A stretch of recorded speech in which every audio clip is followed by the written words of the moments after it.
যে আমরা কোনো রাজনৈতিক দলকে নিষিদ্ধ করার পক্ষে নই। বিএনপি মহাসচিব মির্জা ফখরুল ইসলাম আলমগীরের মেয়ে শামারুহ মির্জা রাজনীতিতে না থেকেও কাঁপিয়ে দিয়েছেন রাজনীতির মাঠ। অস্ট্রেলিয়ার ক্যানবেরায় বসবাস করলেও দেশের রাজনীতি নিয়ে তিনি সবসময়ই সচেতন। সম্প্রতি কর্মীদের উদ্দেশ্যে তার দেয়া একটি ফেসবুক পোস্ট নিয়ে শুরু হয়েছে তুমুল আলোচনা। কি এমন লিখেছেন তিনি?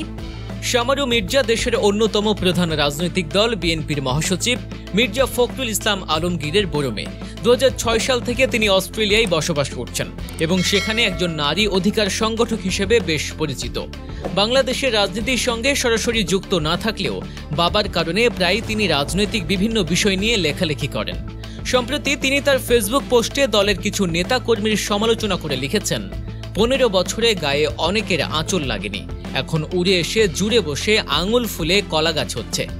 এই অভিযোগ তুলে বৃহস্পতিবার রাতে নিজের ফেসবুক ওয়ালে একটি পোস্ট করেন শামারুহ মির্জা। তিনি তার বাবার কারাবাসের স্মৃতিচারণ করে বলেন, যখন তিনি বাবার সঙ্গে জেলখানায় দেখা করতে যেতেন তখন তার বাবা নিজের কষ্টের কথা না বলে কারাবন্দী কর্মীদের কষ্টের কথা বলতেন।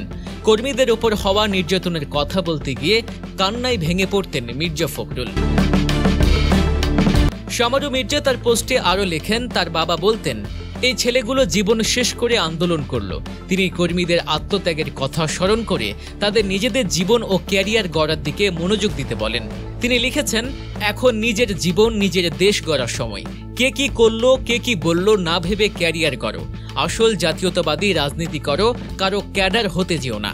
তিনি তরুণদের উদ্দেশ্যে বলেন, অন্যের পেছনে না ঘুরে আত্মবিশ্বাসের সঙ্গে দেশের জন্য কাজ করতে। সবশেষে তিনি বলেন, লাইফে সবচেয়ে জরুরি হলো ঈমান আর স্ট্র্যাটেজি। তুমি যখন আত্মবিশ্বাসী হবে, রাজনীতিও সোজা হয়ে যাবে, তাতেই দলের সবচেয়ে উপকার হবে।